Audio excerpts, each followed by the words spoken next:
Woo, that shit hitting.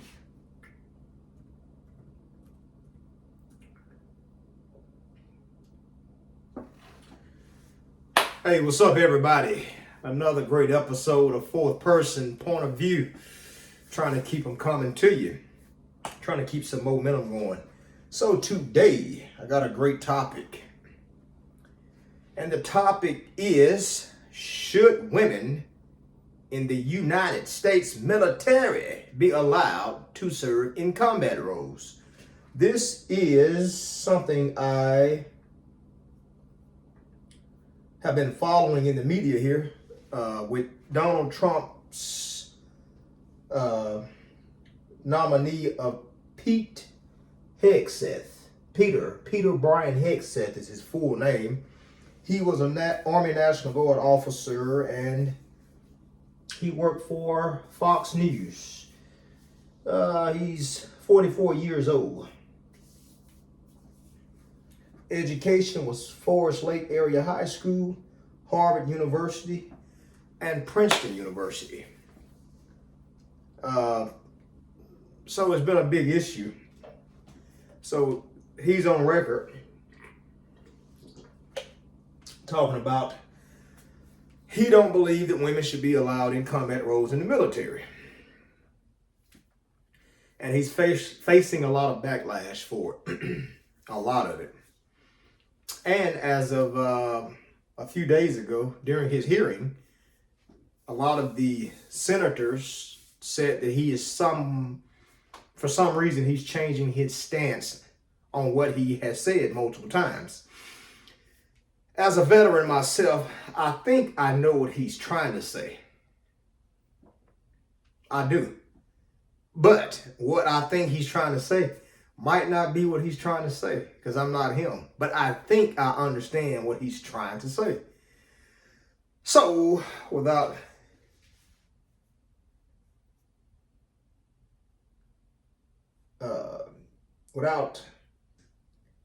towing the line of what I think he is trying to say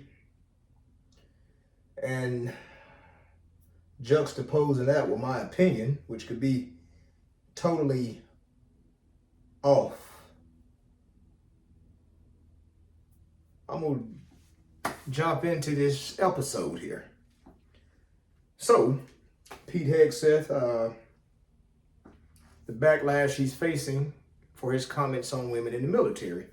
I was looking to see, have he ever been active duty here, which his bio says he was an Army National Guard infantry officer, the Minnesota National Guard. Okay,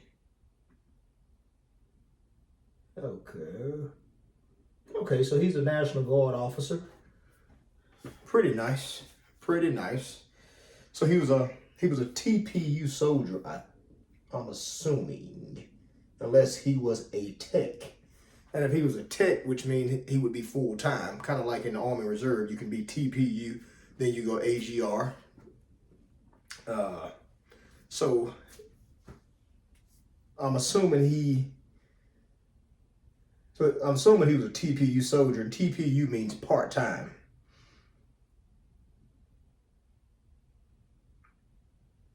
Yeah, it means part-time, which is nothing wrong with part-time. A lot of people in the United States are TPU soldiers. That's the beauty of it. It says he has a Bronze Star. Army Commendation Medal. And of course, he's got a Combat Infantry Badge. Okay.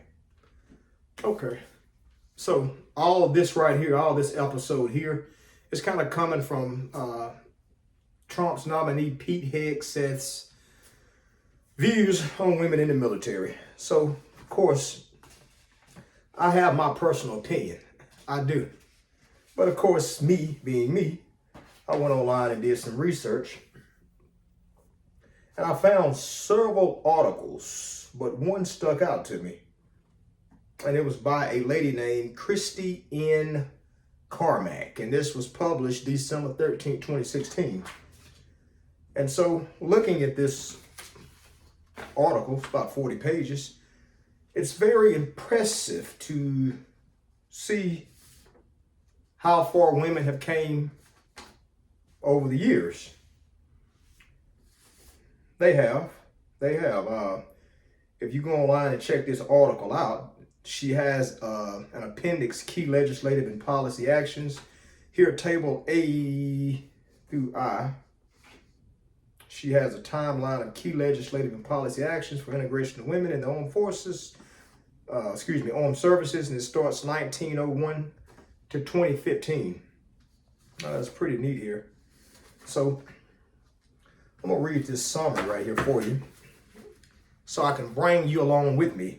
So the summary says, over the past 2 decades of conflict, women have served with valor and continue to serve on combat aircraft, naval vessels, and in support of ground combat operations. The expansion of roles for women in the armed forces has evolved since the early days of the military, when women were restricted by law and policy from serving in certain occupations and units. Women have not been precluded by law from serving in any military unit or occupational specialty since 1993, when Congress repealed the remaining prohibitions on women serving on combatant aircraft and vessels. However, the DoD, which means Department of Defense, policies have prevented women from being assigned to units below brigade level, where the unit's primary mission was to engage directly in ground combat. This policy barred women from serving in infantry, artillery, armor, combat engineers, and special operations units of battalion size or smaller. On January 24, 2013, then Secretary of Defense Leon Panetta rescinded the rule that restricted women from serving in combat units and directed the military departments and services to review their occupational standards and assignment policies and to make recommendations for opening all combat roles to women no later than January 1st, 2016. It goes on to say, on December 3rd, 2015, Secretary of Defense Ashton Carter ordered the military to open all combat jobs to women with no exceptions. This most recent policy change followed extensive studies that were completed by the military departments and the Special Operations Command on issues such as unit cohesion, women's health equipment, facilities modifications, propensity to serve, and international experiences with women in combat. These studies also included a review and validation of gender-neutral occupational standards for combat roles where such standards existed. On March 10, 2016, Secretary Carter announced that the services and the SOCOM implementation plans for the integration of women into direct ground combat roles were approved. Some concerns about the implementation of the new policy remain, including the recruitment, assignment, and career management of women into the new roles, and the impact of integration on unit readiness. Congress has oversight authority in these matters and may also consider issues such as equal opportunity, equal responsibility, such as selective service registration, and the overall manpower needs of the military. What you think? It was a mouthful, wasn't it? So my personal opinions,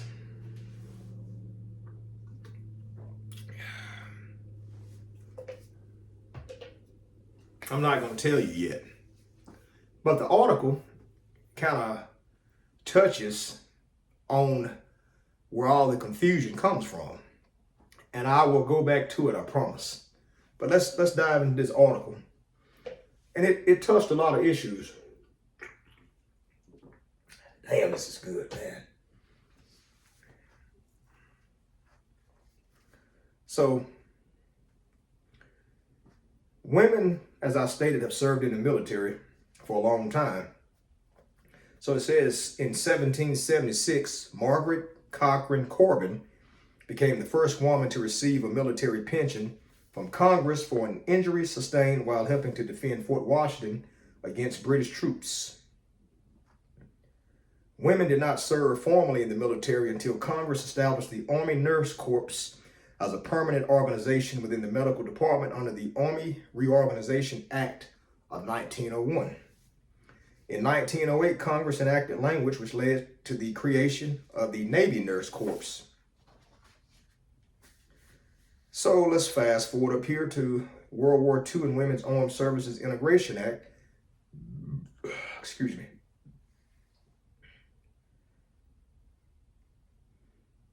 The upsurge in manpower needs of World War II compelled Congress to open more service roles to women.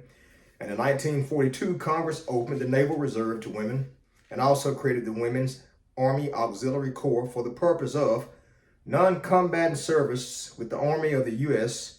for the purpose of making available to the national defense when needed the knowledge, skill, and special training of the women of this nation. Next year, in 1943, Congress established the Marine Corps Women's Reserve and made the Women's Army Corps, which is called the WAC, a part of the regular Army on a temporary basis.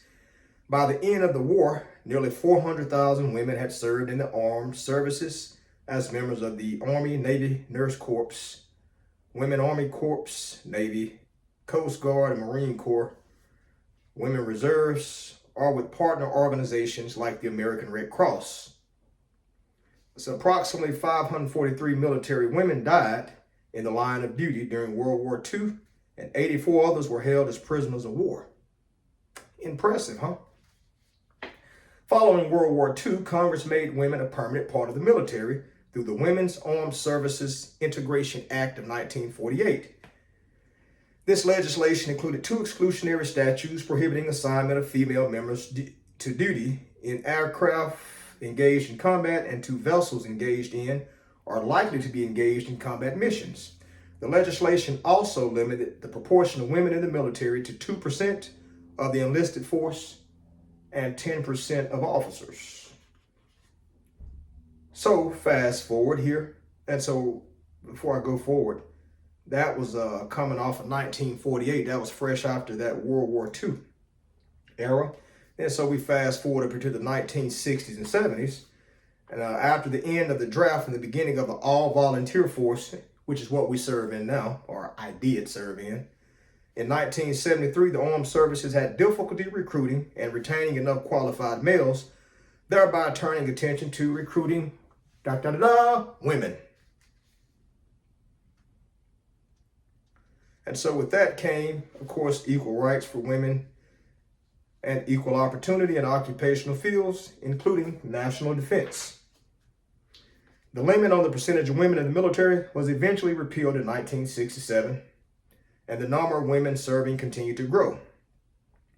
In 1973, the Navy opened pilot training to women, and in 1976, the Air Force followed. In 1974, the age requirement for women enlisting without parental consent was made the same as for men. In the next year, legislation was enacted that allowed women to be admitted to the 3 service academies, and the first women were admitted in the summer of 1976. In 1977, Congress directed the Secretary of Defense to submit to Congress a definition of the term combat and recommendations for expanding job classifications for female members of the armed forces. By 1978, women were permitted to be assigned permanent duty on a non-combatant Navy ship and up to 6 months of temporary duty on other ships. Let me pause for a second. So that is very important, right, with this whole thing, the definition of combat. So that was 1977. So with these women moving through the military,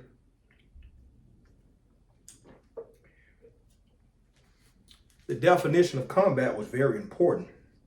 And as you'll see later on, the definition of combat is very important, especially from a policy/legislation perspective. But for my personal opinion, which I'll get into later, I promise, there's been a lot of delusion in the military for men and women. And I think that right there is what's bringing a lot of this nonsense to the forefront with men and women. But let me continue here. So it says, one early example was Operation Urgent Fury on October 25th, 1983. when service personnel were sent for an evacuation of non-combatant American citizens on the island nation of Grenada. 4 U.S. military police women arrived at Grenada shortly after the invasion and were promptly sent back to Fort Bragg. Major General Edward Troble, who was commander of the 82nd Airborne, had removed all the females from the invasion task force following an intervention by Lieutenant General Jack McMull, who was the commander of the 28th Airborne Corps. So women were reattached to the unit and finally deployed to Barbados on November 2nd, 1983, to serve with the lead element of the task force while the rest of the task force deployed to Grenada the same day. So up until now, so this is big what I'm going to say here. So there was something called a risk rule. And I guess that was Congress's way of trying to say, like, women are in the military. You have some women who want to get combat experience for whatever reason, I don't know. But I guess if they're serving, they've died in the military, I guess they should be allowed to do whatever they want to do. So that made Congress introduce this risk rule. So the risk rule in January 1988, the DOD Task Force on Women noted that the varying definitions of a combat mission, which is what I said earlier, had led to inconsistencies between the military departments in the assignment of women, which means there wasn't a definition that everybody in the military could look at. And so I guess that's why you had women going certain places when they probably shouldn't have, or you had some women who wanted to go here, but other women possibly didn't want to. So in February 1988, in response to the task force findings, the DOD adopted the risk rule, that's risk, R-I-S-K, that excluded women from non-combat units or missions if the risk of exposure to direct combat, hostile fire, or capture were equal or greater than the risk in the combat units they supported. So the example they gave, if a female medic could be assigned to a non-combat support unit, however, if that unit was called on to provide support to a combat unit, the risk to the medical support unit would have to be less than the risk to the combat unit for the female service member to be assigned. So this risk rule was still the Department of Defense and Congress's way of trying to protect women. But of course, what did women do? Women kept fighting, trying to get in combat roles. You have the feminists and the civil rights organizations, the equal rights people, that are advocating for women to be allowed to do whatever they want to do for whatever reason. It says also in 1988, the General Accounting Office, which is now called the GAO, noted a primary barrier to the expansion of the number of women in the armed services was that women were not allowed in most combat jobs and were also barred from many combat-related jobs.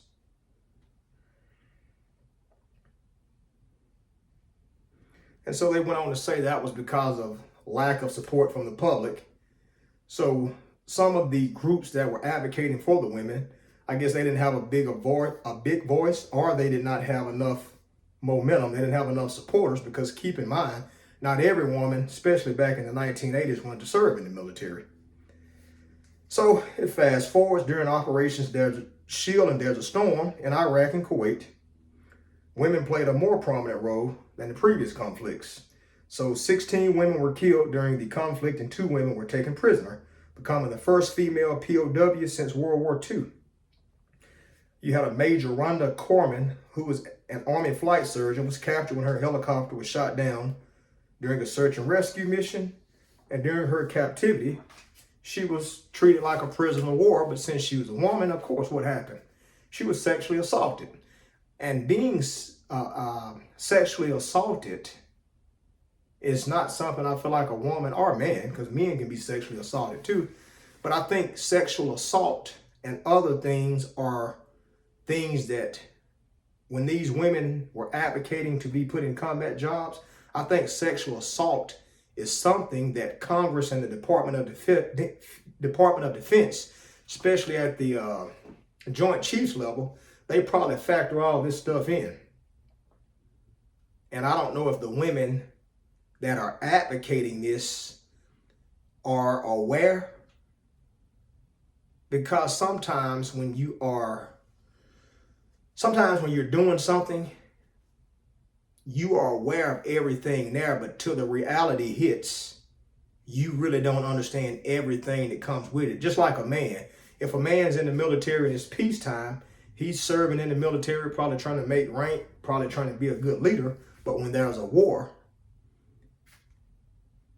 you're going to have to look at the military from a totally different perspective and factor in all these goddamn things like prisoner of war, sexual assault, and I'm sure you have to think about sexual assault in the ranks of a predominantly male organization. But we'll get back to that.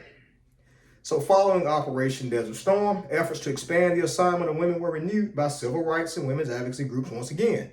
Legislation enacted in 1991 repealed statutory limitations on the assignment of women in the armed forces to combat aircraft and established a presidential commission on the assignment of women in the armed forces. On November 15, 1992, the commission issued its report.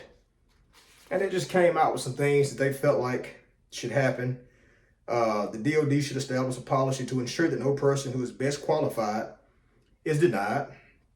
They wanted military readiness to be up. Military readiness is your readiness. Your readiness to be called today, saying, hey, you got to go overseas in 48 hours and you need the whole unit to be green, basically. If you're a veteran, you know what I'm talking about. But you need the unit to be green. So green means everything is checked and you are deployable. You're ready to go whenever called. Existing laws and service policies prohibiting service women from service should be repealed or modified, except those applying to submarines and amphibious vessels, and the DOD should retain the risk rule. So the risk rule was still something that was remembered. But, of course, on April 28, 1993, Secretary of Defense Les Aspin released a memorandum directing the military departments to open more positions to women and establishing an implementation committee to review and make recommendations. In 1994, Secretary Aspin officially rescinded the risk rule. So 94, the risk rule is officially rescinded and approved a new direct ground combat definition and assignment rule, sometimes called the direct combat exclusion rule. So I told you, one of the biggest things with this whole situation is what's the definition of combat? Because you probably had some women who did not want to be in combat. As you heard me say earlier, a lot of the women were in the Army, Marine, Air Force, and Navy Nurse Corps.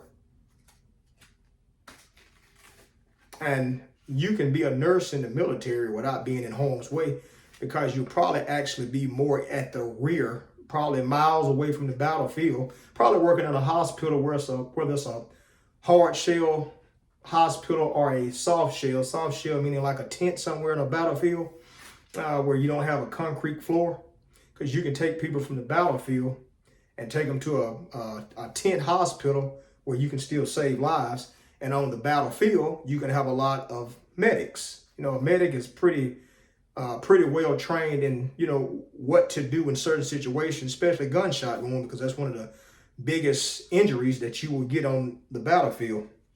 So a male medic, I guess this is what they're looking at, a male medic out there, you medevac a person out, bam, get them to the hospital, and you let the nurses save the lives. But let's continue. So I told you 94 Aspen rescinded the risk rule. So it fast forwards up here. This is the good shit right here. So women in combat zones brings us to Iraq and Afghanistan. I wanna say that for last, because that's gonna make this make more sense to some of y'all that's like me. You like that fourth person point of view. But I'm gonna go ahead and go. So women in combat zones in Iraq and Afghanistan. In the first decade of the 21st century, several situations evolved that highlighted the disparity between the policy prohibiting women from assignment to direct ground combat units and roles actually preferred by women. OEF, which is Operation Enduring Freedom in 2001, and Operation Iraqi Freedom in 2003 were the first large-scale mobilizations of U.S. troops since Operation Desert Shield and Desert Storm in early 1990s.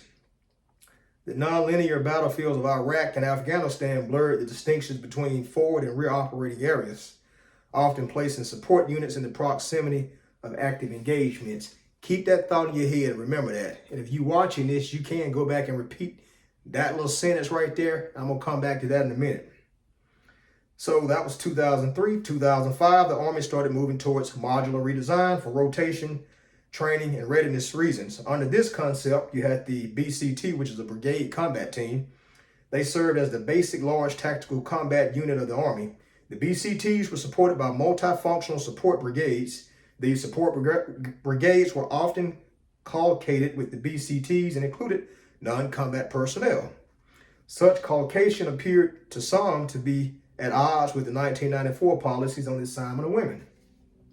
Because of the nonlinear and irregular nature of the battle in Iraq and Afghanistan, the definition of direct ground combat, another definition, in the 1994 policy became less useful, so it wasn't useful. In 2005, Sergeant Lee Ann Hester was an Army soldier. She became the first female soldier to be awarded the Silver Star since World War II and the first to be cited for close combat action. You goddamn look out, Lee Ann Hester. You go, girl. I'm going to put that to the side.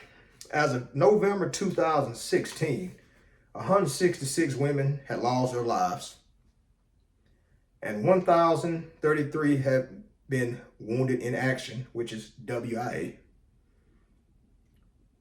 in combat operations since 2003. And this is as of 2016, just FYI. In addition, in modern combat operations, over 9,000 women have received Army Combat Action Badges. That's the patch that you wear on your uniform, people who are not familiar with the military. Actively engaging or being engaged by the enemy. 2 have received Silver Stars for gallantry in action against an enemy of the United States. And so this here is a chart of female casualties in recent operations. So, as of 2016, just FYI. So,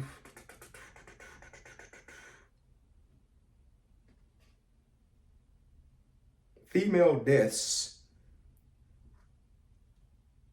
Operation OEF, that's Operation Enduring Freedom. Army had 36, Navy had 4, Marine Corps 2, Air Force had 8. OIF, Army had 89, Navy had 10, Marine Corps had 8, and Air Force had 3. And then the WIA, so that I just gave you would be deaths, which is KIA, killed in action. This here is wounded in action, WIA.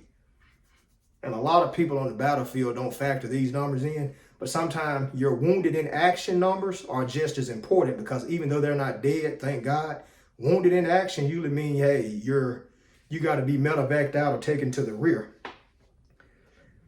Now, wounded in action,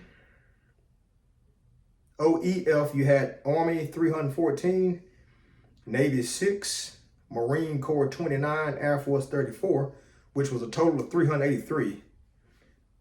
OIF, damn, you had 547 in the Army, 6 in the Navy, 41 in the Marine Corps, Air Force 33, and that was a total of 627 across the board.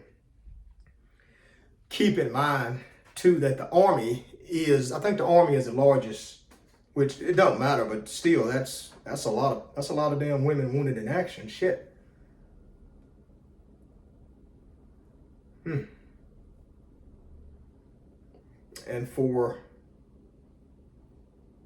yeah, that's a lot. That is a lot. So, February 23rd, 2010, Secretary of Defense Robert Gates notified Congress of a decision by the Navy to allow women to serve on nuclear submarines. In 2011, the Navy began assigning female officers to submarines. In 2015, the Navy began accepting applications for assignment of enlisted women to submarines. In June 22nd, 2015, announced a list of 38 female enlisted sailors who will begin training to convert to a submarine rating. February 2012, the Office of the Undersecretary of Defense, which is that's going to be Pete Hegseth's office, they released a report. Some of the findings were that there was no indication that females had less than equitable opportunities to compete and excel under current assignment policy. So by 2013, the military departments had opened 14,325 positions to women under the new exceptions to the exclusion rule. In 2015, women accounted for 17% of the active duty officer corps and 15.2% of the enlisted corps across all DoD, which now I think you can double check. As of 2024, I think women make up 18% of the Department of Defense. Right over, I think over 250,000 of the people in the Department of Defense, the military, are women. So that would have went up 1% since 16. So the Marine Corps and Army have a lower percentage of women in the service than Navy and Air Force, but also have a higher number of combat arms positions that have historically been closed to women.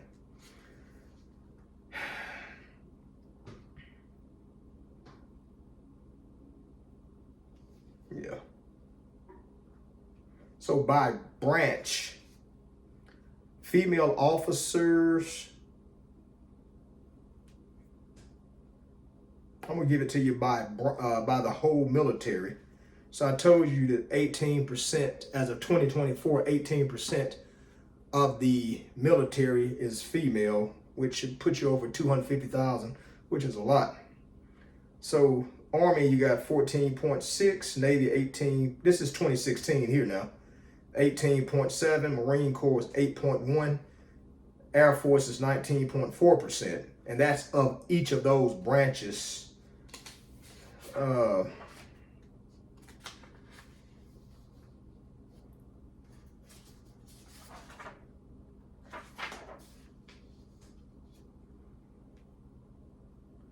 December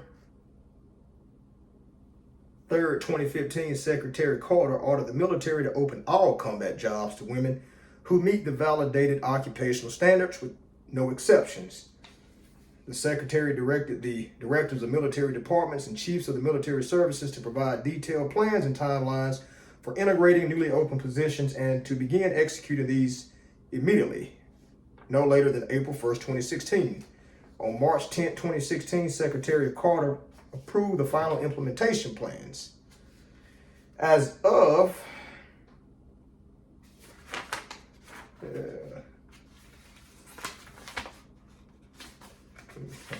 that's funny. So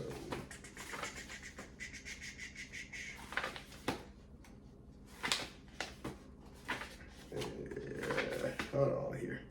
That's inconsequential information there. So I think I can stop here.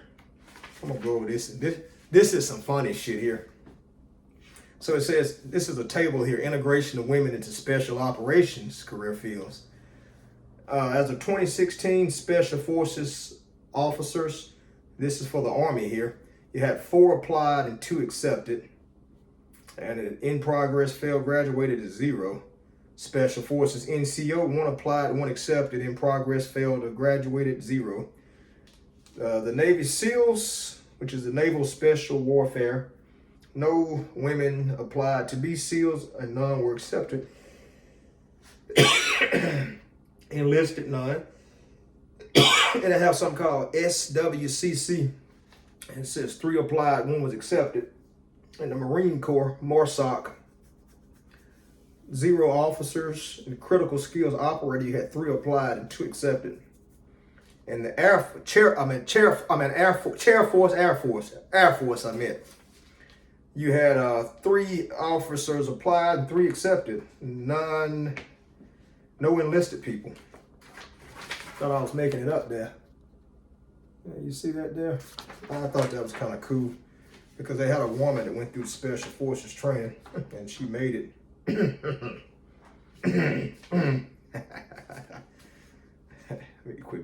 me be quiet here. So since 2015, the Army has brought over 640 women into previously closed specialties in the field, artillery, ordnance, and combat engineer career fields. As of 2016, the Army had 93 contracts for new accessions into infantry enlisted positions, and there were 28 lieutenants and 1 captain entering the pipeline for infantry officers. The first 10 women graduated from the Infantry Basic Officer Leader course in 2016 and are slated to report in 2017. In December 2016, 13 women graduated from the first Integrated Armor Basic Officer Leader course. So that's Army. Each branch has a few. I mean, Marine Corps.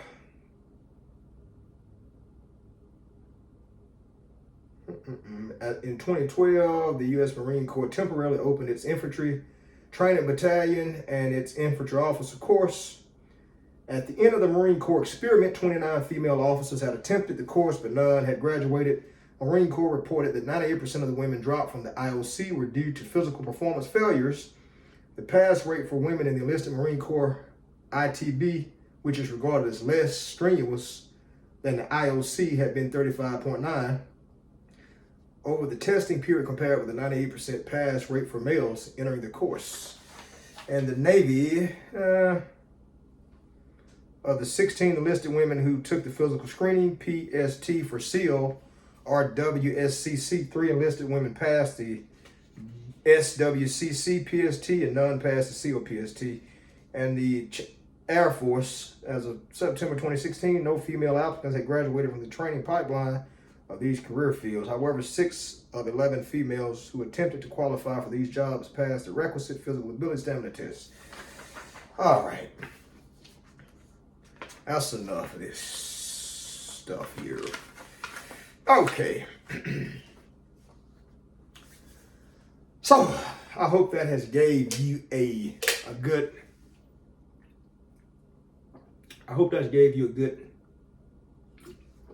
briefing on women in the military. Now, keep in mind, that was as of 2016.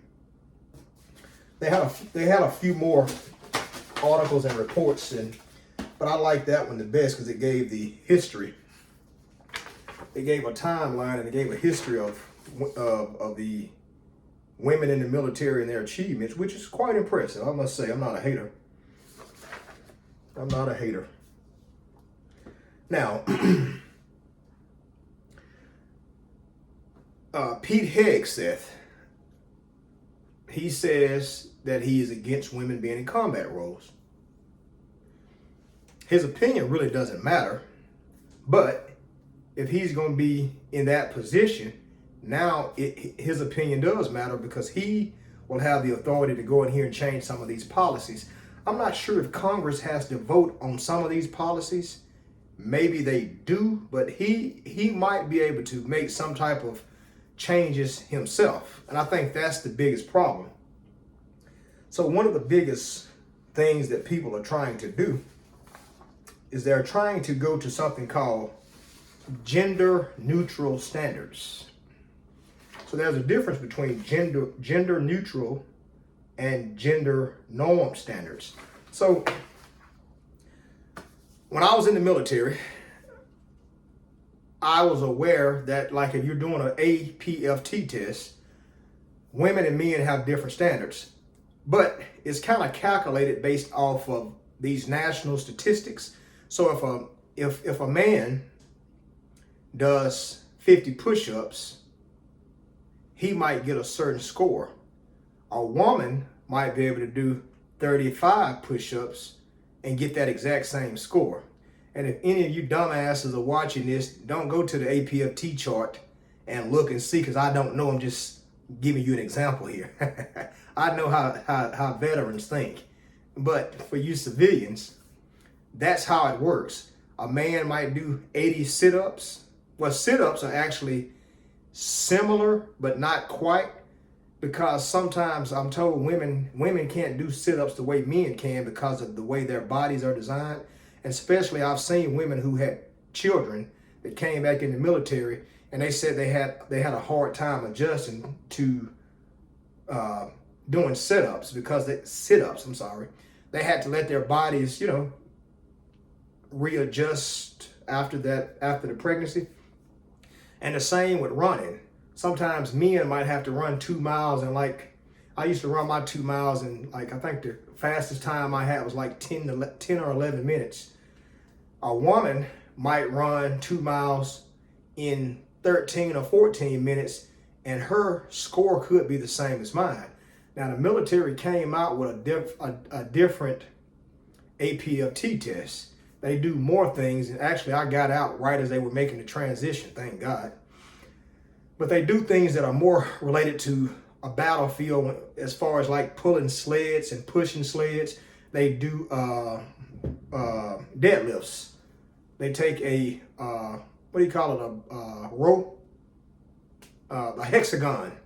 They take a hexagon bar, and you get in there and you do X amount of deadlifts. And things like that are actually, it's kind of like military CrossFit that should help you on a battlefield more in a real life scenario. But what they're trying to do, what some advocates are doing, they're trying to come up, so that right there would fall under a gender norm standard. And I might have this backwards, but I don't think I do. Yeah,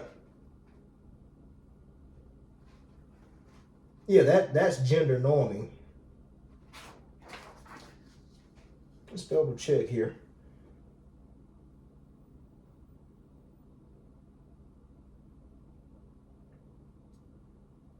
Okay, so according to this right here, let's read this. It says gender neutral occupational standard. The term, with respect to a military career designator, means that all members of the armed forces serving in or assigned to the military career designator must meet the same performance outcome-based standards for the successful accomplishment of the necessary and required specific tasks associated with the qualifications and duties performed while serving in or assigned to the military career designator. So you got that.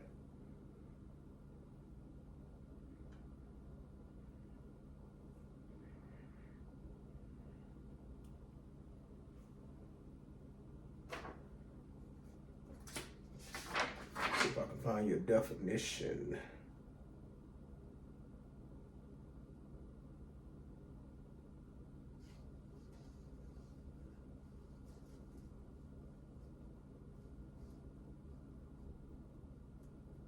Okay, so that's basically what I just explained to you. It said the scoring tables differ under the principle that a woman who is able to run 2 miles in 17 minutes and 30 seconds is, on average, more physically fit in terms of muscular strength and endurance and cardiovascular capacity than a man of the same age who is able to complete the run in the same time.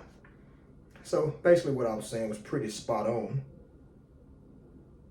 And what the advocates are trying to do, they're trying to go into some of these special operations jobs like special forces, and they're trying to get them to lower the standards for women, which you can't do that. Just like I was watching the Navy SEAL spokesman, he said he don't care who wants to be a SEAL. And the Navy SEALs have a prep course. He said, if you want to be a SEAL, everybody's welcome to come out and try, but they're not dropping no damn standards. You cannot drop a standard, because if you start dropping standards to be something like a Navy SEAL, you'll come up dead. I mean, you end up getting killed, because Navy SEALs operate in water. That's why they're SEALs. I mean, they do things on land, but Navy SEALs do a lot of high-level operations in the water. And you cannot be lowering your damn standards just because you're a female, because the moment you lower the standards are where they are for a reason. And you have men, who try to be. I was in the Army. I wasn't in the Navy. You have men who try to go through these courses too, but they fail. So if you drop the standards for women, I think you're going to be setting the women up for failure because, like I said, you got 2 Navy SEALs. I was watching something online the other day. 2 Navy SEALs was doing some type of mission. It wasn't like a combat mission.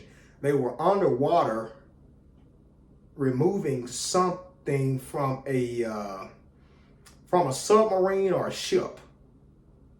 And the current was so strong, and they talked about how they had some type of life vest on that was supposed to deploy in certain situations, but the current was so damn strong, it swept them out to the ocean and they drowned. It wasn't unrelated to combat in the sense of shooting or firing a weapon.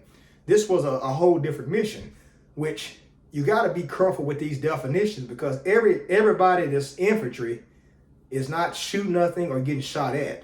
Everybody that's special forces ain't shooting nothing or getting shot at. Everybody that's a Navy SEAL ain't shooting something or getting shot at. Sometimes it's just a mission that requires a certain level of endurance or experience. So dropping the standards for women in that sense, I think would be more of a detriment to them. As a matter of fact, I feel like the women in things like trying to be Navy SEALs or whatever, I feel like the women should have to go by the same standard that the men go to. And it's not to oppress them.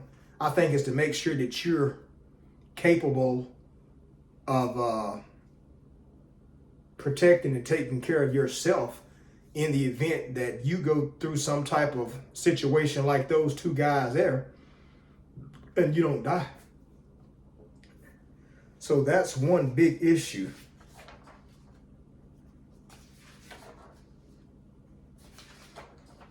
I've seen women in the military who were very physically fit. Very. You got some women in the military who are more physically fit than some of them weak ass men. You got some that are strong. I'm not going to say stronger, but they can do more push-ups. Some women can do more sit-ups, and some women can run faster. But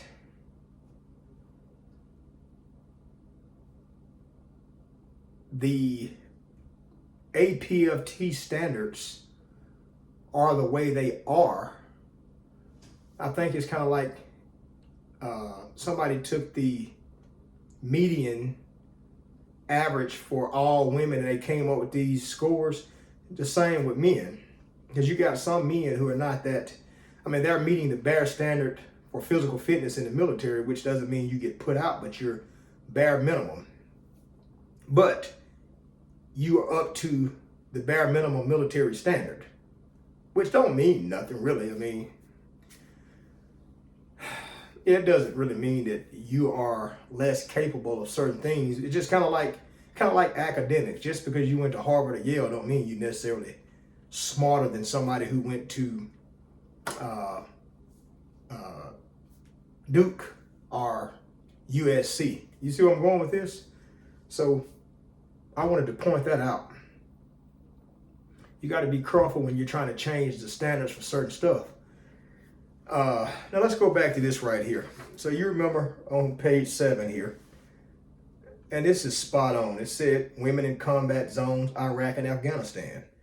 The non-linear battlefields of Iraq and Afghanistan blurred the distinctions between forward and rear operating areas, often placing support units in the proximity of active engagements.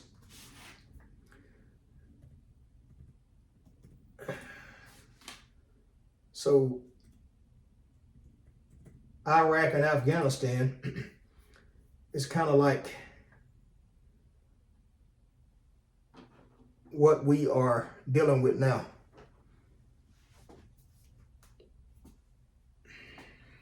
So Colin Powell's generation, Colin Powell went to Vietnam. I think he was medevaced out of there too, which he was kind of like, in my opinion, which you can call it a fact, he was the last qualified 4-star general based off military standards and expectations. He was an infantry officer, medevac out of Vietnam. I think he pulled some people from like a helicopter or a Humvee. He did a lot of things like in battle. Vietnam was kind of like some type of guerrilla warfare. Then Desert Storm, Desert Shield was Colin Powell and Schwarzkopf, I think. So I think a lot of that was tank commands, which brings me to my point. So this wasn't what I was looking for, but it said 3 levels of warfare. You got strategic, operational, and tactical. Can you see that there? Let's write red here. Strategic. Got my map. Strategic. There you go. Operational and tactical. Can you see that there? Yeah, you can see it. Strategic, operational, and tactical. So that said, it says online, the 3 levels of warfare are strategic, operational, and tactical. That's not what I was looking for. I was looking for something else. I don't know the terms right off, but if I hear them, I'll know them. But for the sake of this podcast, we're going to go with this. So this is tactical right here. This is kind of pretty much where Iraq and Afghanistan falls in warfare. So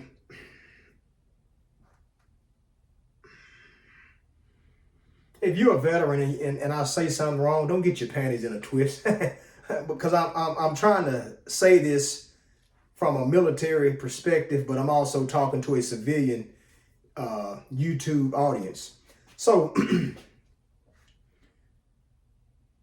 Iraq and Afghanistan is going to fall here.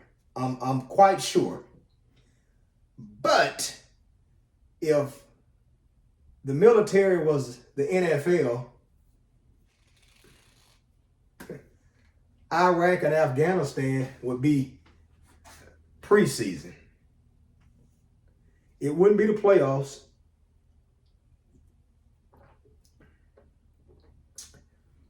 And we lost a lot of people. And my hat goes out to their families. So yeah, so follow me here. If the military was the NFL, Iraq and Afghanistan would be preseason. What would the Super Bowl be? Come on, work with me here, work with me. The Super Bowl would be called, you don't have to think about it, come on, World War III. World War III will be the Super Bowl. Shit done got real. If you get 2 negative quarters, you're probably going to end up getting a what? That's the rule of thumb. 2 negative quarters produce a recession most of the time. When you are engaged in a war at this level or this level, you are probably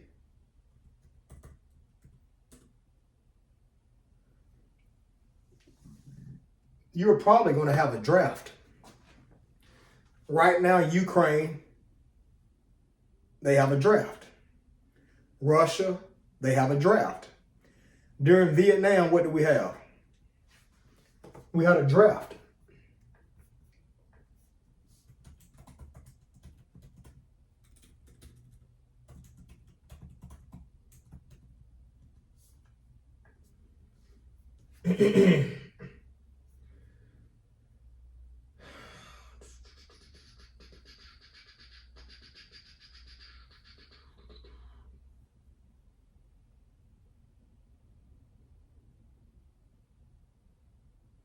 Let's see something here.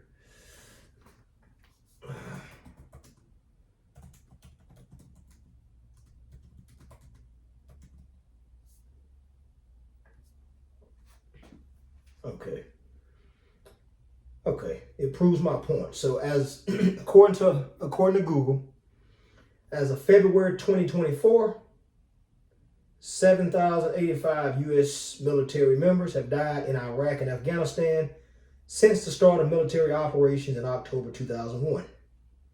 This is part of the U.S. global war on terrorism that began after the September 11 attacks. So, 7,085 U.S. military members have died in Iraq and Afghanistan. Okay, how many soldiers died in Vietnam?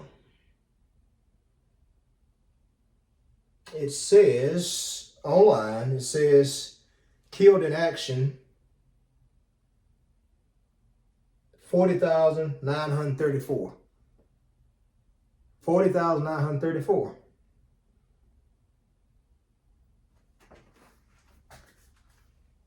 You see what I'm saying? Stay with me here. We're in military preseason. If the NFL, if the military was the NFL, we'd be in preseason. And that doesn't mean anything bad. It's just follow me here. So 40,934 in Vietnam, 7,085 in Iraq and Afghanistan. This is the numbers I'm getting from online. This is not an official Department of Defense report. And the Vietnam number is coming from Defense Casualty Analysis System. Okay, let's go back to this sheet I told you here.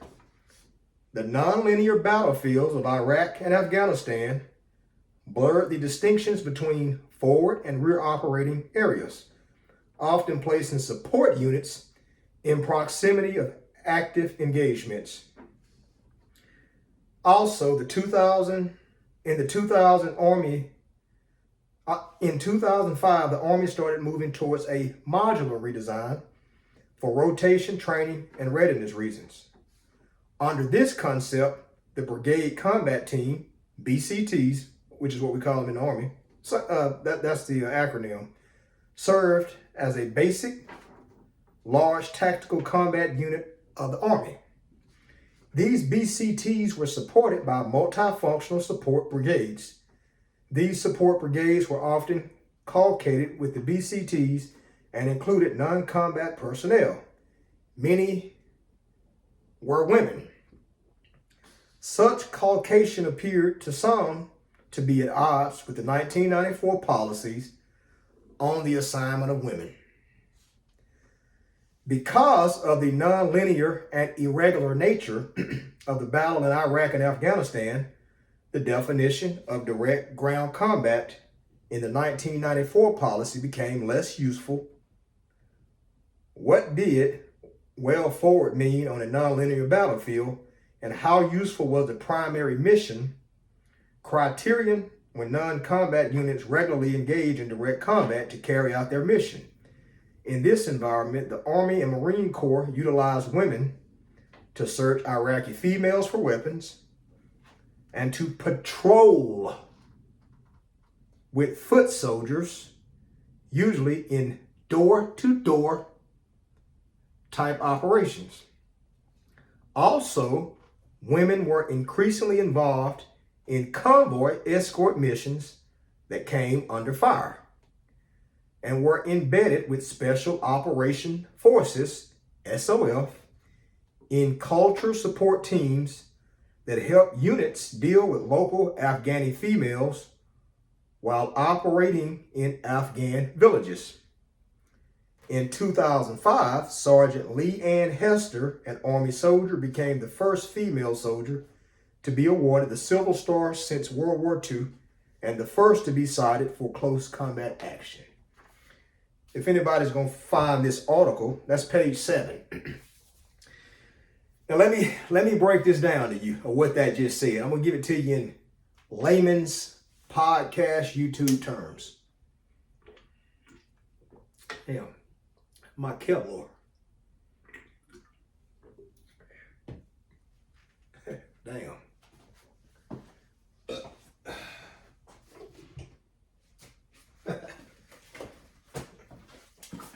That's what I was looking at. I know. So let me break this down to you. What this basically means, that type of war, tactical, but you know what this right here is also called? You know what this right here is also called? It's called global policing. Global policing. Our generals said they hate this. If you listen to some of our generals, they said they don't like putting our soldiers out there to be global police. That's what Iraq and Afghanistan was.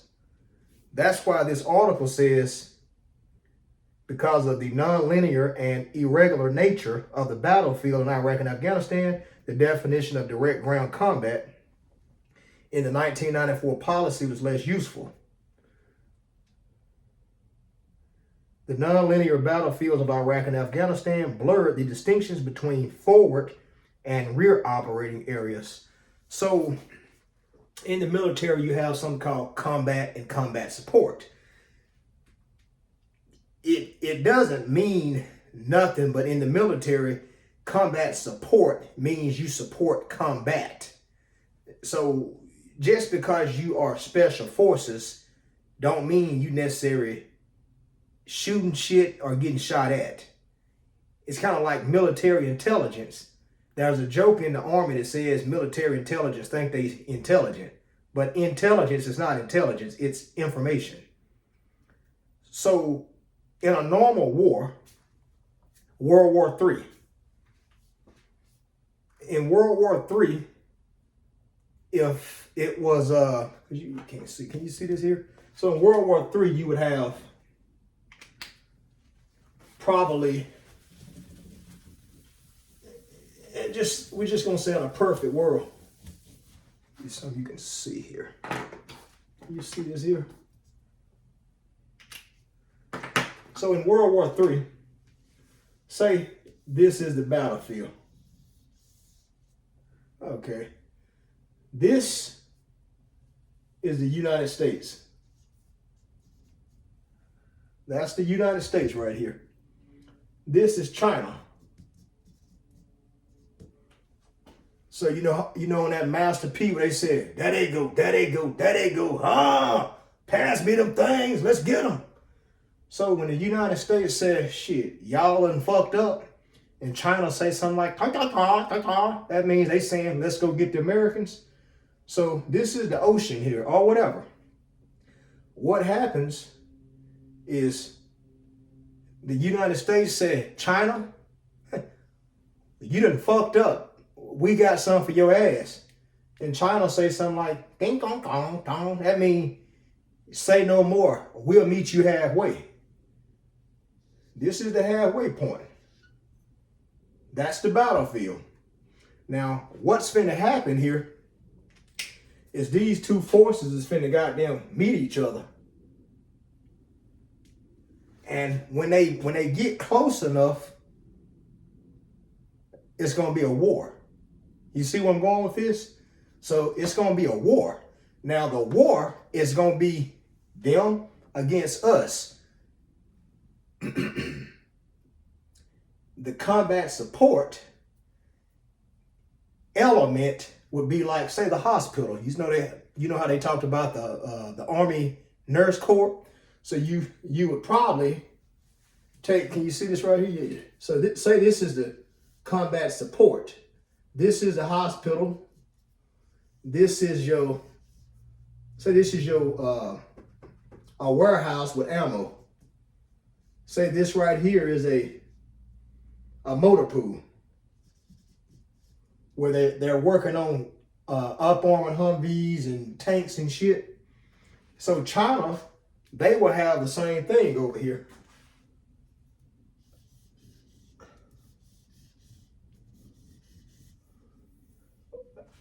I can't write Chinese, so I'm gonna be an asshole and just write some Chinese looking shit.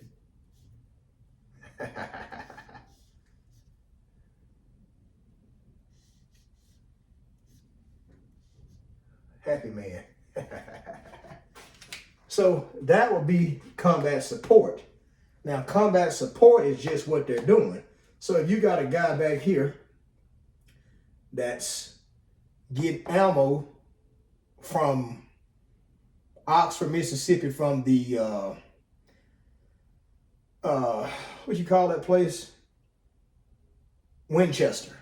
So you got somebody in Oxford, Mississippi that's making ammunition for the Department of Defense, and they put it on a big ship and they send tons of it. So what happens is somebody in the military, they go meet somebody somewhere and it gets to the battlefield and they bring it all here. And so what happens is the soldiers on the front line say, we need more ammo. So what happens is these people back here will bring the ammo to a certain point. Somebody will get it here.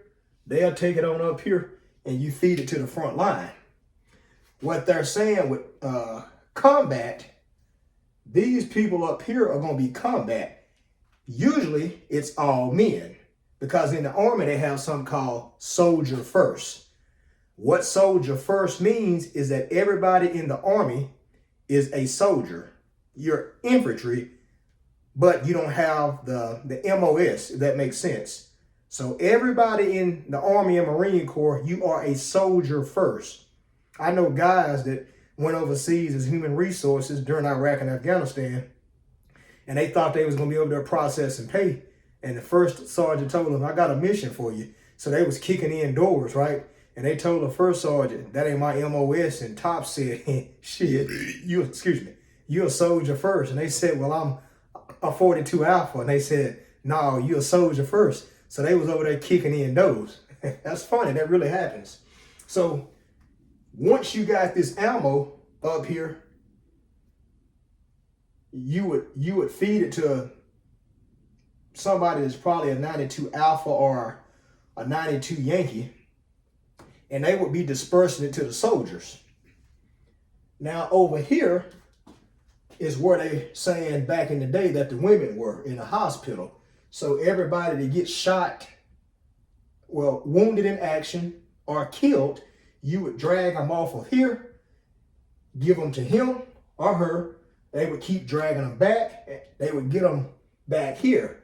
Now this place right here might be 1 hour or 2 hours away from the battlefield, which would be far enough that the enemy just can't ride up on you. And once you get them here, this is kind of like the battlefield emergency room. The doctors here would try to save their lives.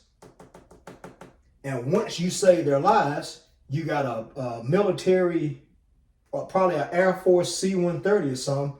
It's like a big airplane, and you throw all your wounded and your dead on there, and you get them to the nearest big base where you know you ain't got to worry about the enemy, and then they'll get them back to the United States. So those people you see on the news, where the president go down there and they unload the dead soldiers with the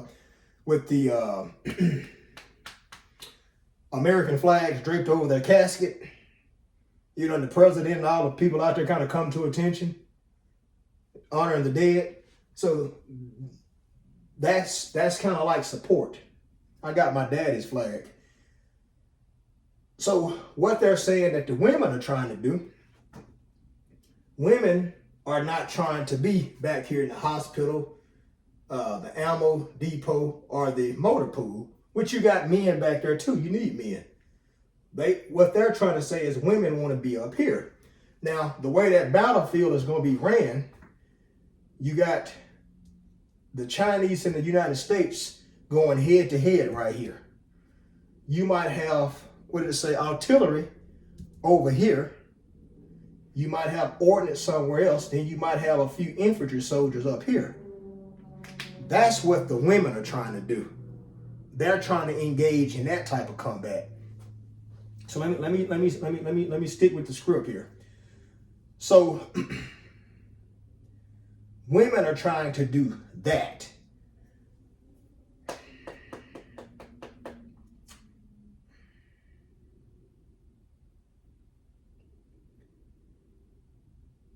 There's going to be nothing but chaos and confusion up here. It's going to be like the 4th of July with Hurricane Katrina the wildfires in Los Angeles, the storms in Kentucky with 9/11. It's warfare. You're going to have all that goddamn chaos and confusion because it's war. You are in war.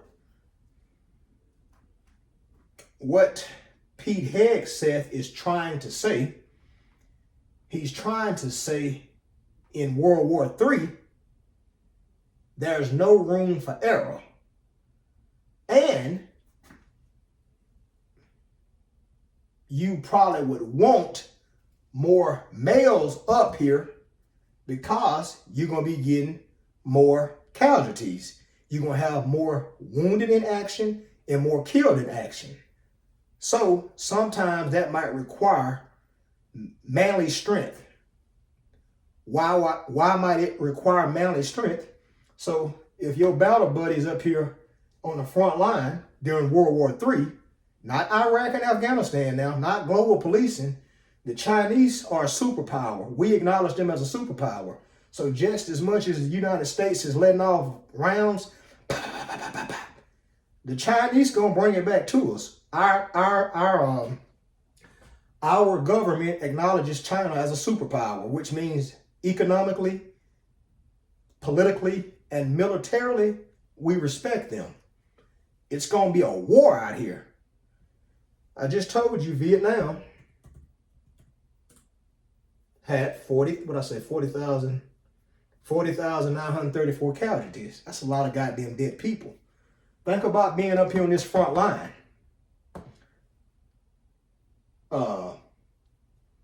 And say guys are going down.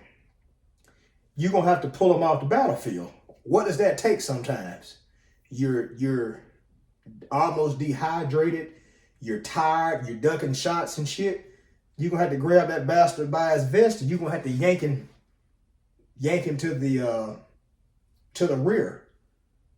It's going to take some muscle.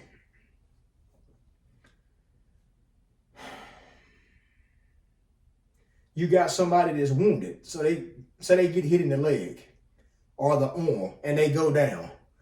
If you can't get them here in X amount of time, they might bleed to death. How are you going to get them from the front line to the rear? Guns are going off. Pop, pop, pop, pop, pop. Incoming. You got wildfire. Los Angeles wildfire with Hurricane Katrina. You got Kentucky. You got the 4th of July fireworks going off. You got 9/11 all in one. You got to get these guys off the front line. Some big Kentucky cornbread fed motherfucker that's 6'1", 210 pounds, whatever the military regulation is. He just got shot. He go down. He big as a goddamn tree. You got to get this bastard off the front line because he's your battle buddy. You don't want him to die. You got to save his life. So what do? Who gonna drag his big ass to the rear? Guns going off. Hey, battle, get fat ass there. I'll cover for you. Moving. Shit, you got to get in there and get his big ass. When you grab him by his vest and you yank his big ass, that big son of a bitch, you gonna have to pull him. You're gonna have to pull him back far enough. You trying to save his life because he's your brother. But that's going to take some ass and muscle. So if it take ass and muscle, do you think one female can drag his big ass? Think about it now. It's no right or wrong. Do you think one man can drag him? Men have something called testosterone. So when Colin Powell say, get his big ass, I'll cover for you. When Colin Powell run in and he give you cover, pop, pop, pop, pop, pop, pop, pop, pop. And he tell two men to get his big ass, shit. When Colin Powell say, on 3, move. When he cover for you, 2 men grab his big ass by his vest and they pull his big ass back. Now there's a war going on now. So how you gonna pull him back? See, men, we have testosterone. You nervous, you're scared, your adrenaline's rushing. Your testosterone gonna goddamn let you know, hey, You better pull this big motherfucker on the count of 3 and move back. You think a woman can pull it? You can. But who would you rather have to pull his big ass? It's just something to think about. There's no right or wrong answer. What are you thinking about, though? Are you thinking about you being in combat? Or are you thinking about, as Bill Belichick told the owner and the starting quarterback when the Patriots were a good team, but they were not winning Super Bowls? He told the quarterback, hey, you good, you just got a great deal, but I'm gonna put this kid Tom Brady in. And the owners asked him, man, what the hell are you doing, Bill? He said, trust me, this kid's got it. He put Brady in, they won all them damn Super Bowls. So women had to ask themselves, when that big Kentucky motherfucker go down, can you get him off? It's no wrong answer. It's either yes or no. What they're also not telling you about this front line is a lot of those people gonna go into shock. I learned this from a boy in the Marine Corps. Yeah, when I first went into the Army, I attracted those type of people. And he said what somebody else told me, and I found out it's kind of like something that's happened in the military for centuries. Everybody cannot handle combat. Like statistically, the average soldier that gets exposed to gunfire, not in a military policing like Iraq and Afghanistan, not saying it didn't happen, but Iraq and Afghanistan, you're usually going in to kick somebody's door in like the cops. Right here, you just goddamn went to you told China, hey motherfucker, meet me on the global playground. And China said, I'm coming. So they came out there. So by the time you looking at this Chinese, he's looking at you too. When you raise your gun up, he raising his up. So y'all shoot at each other. Bing, bing, bing. Bing, bing, bing. Some people gonna go into shock. You gonna go into shock. It's a military fact. Ask any man that's infantry. It's just a fact. I've double checked it and asked people.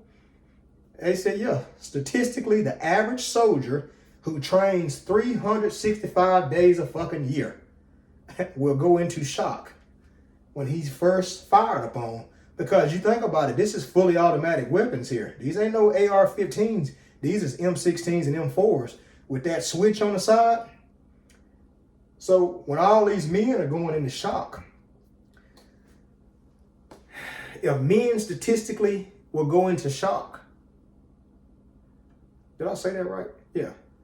What you think some women gonna do? So according to statistics, when there's a war, that is going to be the operational, that's strategic. So this is going to be somewhere between strategic and high operation. When this right here is going on, if the average man go into shock, what the fuck you think the average woman going to do?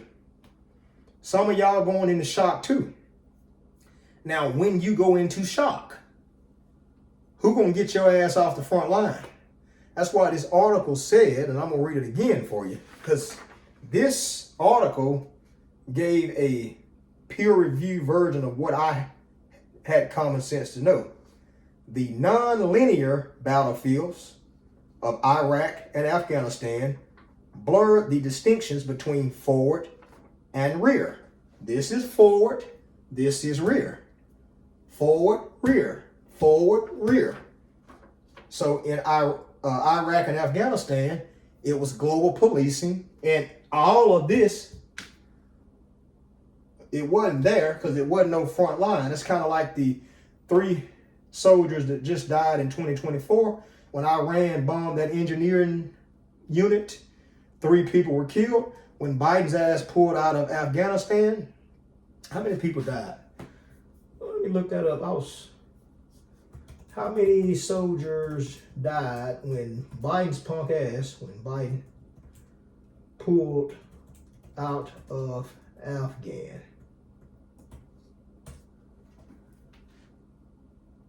Okay.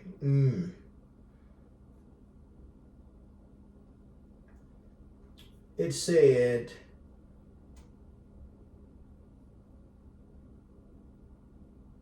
It said 13 U.S. service members who tragically died from a suicide bombing at the Hamid Karzai International Airport in Kabul, Afghanistan on August 26, 2021. 13 soldiers, 13 warriors died for something Biden pulled that didn't make sense from a suicide bomber. They were not on the front line of this type of battlefield, but the way Iraq and Afghanistan are, they were on the front line because it's not a traditional battlefield. So,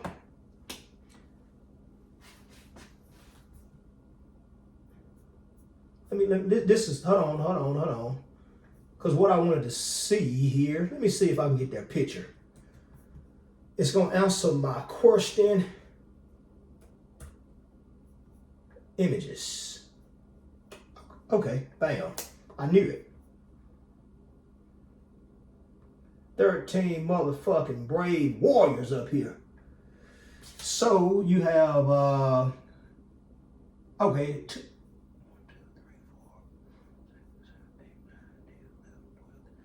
so you got 2 women and 11.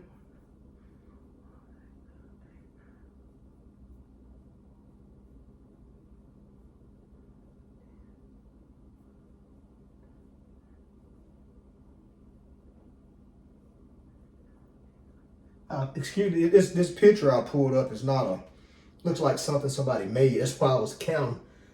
Yeah. You got, 11 men and 2 females, and they, looks like 2 of them were sailors. The 2 females look like they are Marine Corps. Okay, it's not giving me that.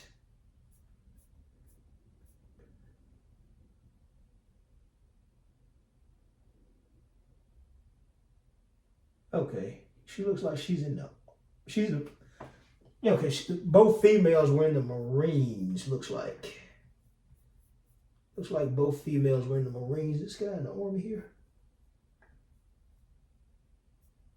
Looks like both females were in the Marine Corps. But my point, 2 of them were women.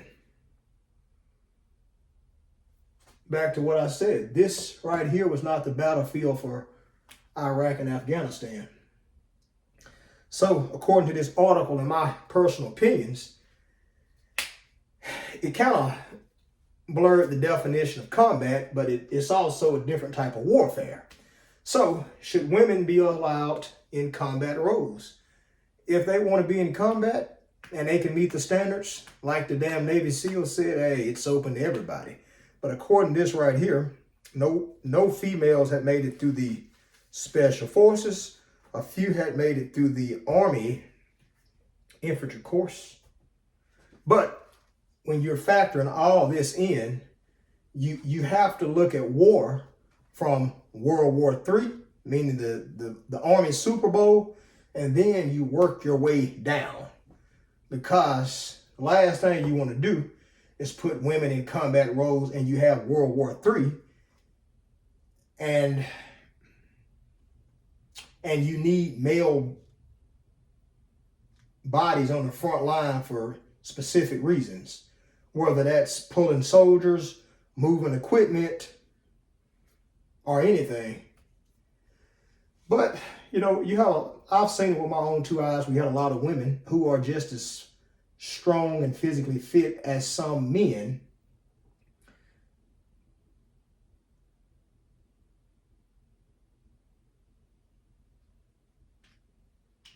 But this is where you start from. So if your daddy say you can be in the military and he say you can go combat, hey, baby girl, I support you. You grown. Women have died in the military. Makes me think of Tupac. I'm old enough to go to war, but I ain't old enough to drink. So if women want to be in combat roles, if they can meet the standards, I don't see why not. Hey, the choice is yours. Go for it, baby girl. But what you do want to keep in mind when you're making your decision, World War III is what you got to prepare for. That's what you want to think about from World War III. Then you work your way down. Don't let Iraq and Afghanistan, like the article said, blur the distinctions between forward and rear operating areas. And that right there is what's important. And I'm going to leave it there. Because the nonlinear and irregular nature of the battle in Iraq and Afghanistan, the definition of direct ground combat in the 1994 policy became less useful. What did well forward mean on a non-linear battlefield? And how useful was the primary mission criterion when non-combat units regularly engage in direct combat to carry out their mission? In this environment, the Army and Marine Corps utilized women to search Iraq females for weapons and to patrol with foot soldiers, usually in door-to-door type operations. Also, women were increasingly involved in convoy escort missions that came under fire and were embedded with special operations forces in cultural support teams that helped units deal with local Afghan females while operating in Afghan villages. That sums it up. World War III is what the United States military prepared for. Just because you're combat support does not take anything away from you. In combat support, you have a weapon too. All the reason they call in combat support is because you got to get the wounded here. You got to get the ammo here, or you got a tank, a up-armored Humvee, or some missile system went down. You got to get it back here to get repaired, because during a World War III or any war, you're going to have shit to malfunction. So you got to get it fixed so you can get back into war. You got to have somewhere for your Black Hawks and your jets to land. You got to have somebody to work on them. You got to have somebody getting food to the front line. And in World War III, this is something else that I'll pass along just in case some of y'all don't know. When World War III happened, and I pray to God it don't, soldier first really go into effect. There's nobody working back here that ain't finna go to that front line. General Patton was famous because he was a general. And fact check me. General Patton was a fucking general that went to the front line on a regular basis. They said he had some type of something inside of him wouldn't let him be a coward. So he kept going to the front line. So when General Patton go to the front line, guess what happened? Where the head went, the snake followed. Everybody's ass had to go to the front line. Everybody made that pilgrimage. If World War III hit, everybody in the military, especially all the men, you going to the front line. Why are you going to the front line? Because you're going to have to give these guys a break. You're going to have men who die. And there's going to be a draft. And the draft, you can't draft soldiers and put them on the front line because they're not as trained up. So all that's going to happen, Vietnam had 40,000 deaths. World War III will probably have just as many on both sides. Chinese ain't going to just punk us now. They gonna get fucked up too now. But there's going to be a lot of casualties. As these people are dying, units are going to keep moving forward. Everybody back here, whether you are 92 Golf, Alpha, Yankee, Only people that will probably be doing their job is going to be the medics. And they're going to be dying too. So medical personnel will probably do nothing but medical personnel. You're going to have a lot of medics on the battlefield. It's like one medic per every X amount of soldiers. So they're going to be there. They dying too. So combat support don't mean nobody's going to be sitting back here eating beef jerky, scrolling on your cell phone. Your ass is going to be in the fight too. Of course you are. You fighting. So don't let the terms get to you, because in peacetime, they sound like you're missing out on something.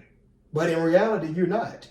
Combat support is nothing but a term that the damn Joint Chiefs of Staff are using to describe supporting another force. You can't take certain types of aircraft out without support. You can't have certain types of units without certain type of supporting elements to go with them. So when they say combat and combat support, that shit don't mean Colin Powell is on the front line and goddamn Private George Washington is sitting back here on his phone. George Washington's ass is finna go fight too. I swear to God. I think that's where the problem is coming in at. Some of y'all are looking at these definitions and you letting that definition make you try to do something as an accomplishment, but that's not reality. And if it get too bad up here, even back in 1990, if we would have had a World War III, you was going to have some women going to the front line too. And I'm glad that I learned that early, because some people join the military and they try to become officers because they think they're going to be somewhere in a damn a back room tent or something, commanding and managing. You a damn lie. Officers get killed just like everybody else. It don't matter if you combat support or what. Your ass die. It don't matter if you are a 92 Alpha Yankee, a 12 November, 31. It don't matter. Your ass is going up there too. So that's where they come with the soldier first. Everybody go to basic training. Everybody go to AIT. Part of what they do in the military during peacetime is just to keep you a position so you just won't be walking around twiddling your thumbs. Because they have a formula in the military where they factor in, I think according to General Norman Schwarzkopf, military science teaches the way the United States win wars is 3 soldiers to every one of the enemy. China has more soldiers than we have. So our 3-to-1 go out the window, which is probably, according to the little simulation games, how they're beating us with the computer games. But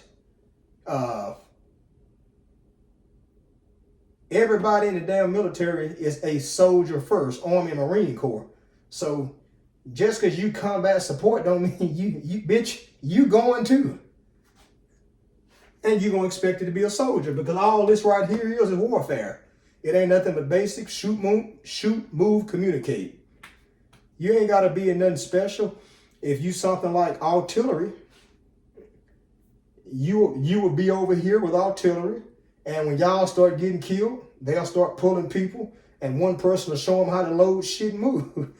So don't let these damn titles and MOSs make you think you are part of something or you not a part of something. Because everybody in this goddamn force, when the Super Bowl hit, which is what we prepare for, you're gonna get the action you looking for. You better go back and study Vietnam. It ain't just infantry motherfuckers that died. World War II. It ain't just infantry who died. None. Look at these soldiers here. Shit, 13 brave men and fucking women died. I wonder what their MOSs were.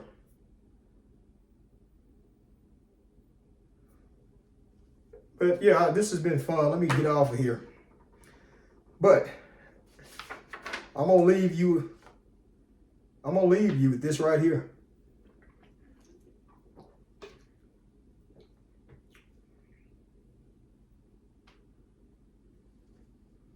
The non-linear battlefields of Iraq and Afghanistan blurred the distinctions between forward and rear operating areas, often placing support units in the proximity of active engagements. Because of the nonlinear and irregular nature of the battlefield in Iraq and Afghanistan, the definition of direct ground combat in the 1994 policy became less useful.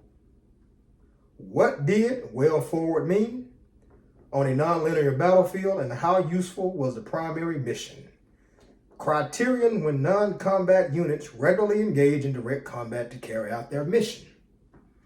In this environment, the Army and Marine Corps utilized women to search Iraqi females for weapons and to patrol with foot soldiers, usually in door-to-door operations. Also, women were increasingly involved in convoy escort missions that came under fire and were embedded with special operations forces in culture teams that helped units deal with local Afghani females while operating in Afghan villages. Iraq and Afghanistan was called global policing. This has been Fourth Person Point of View, baby. See you next time.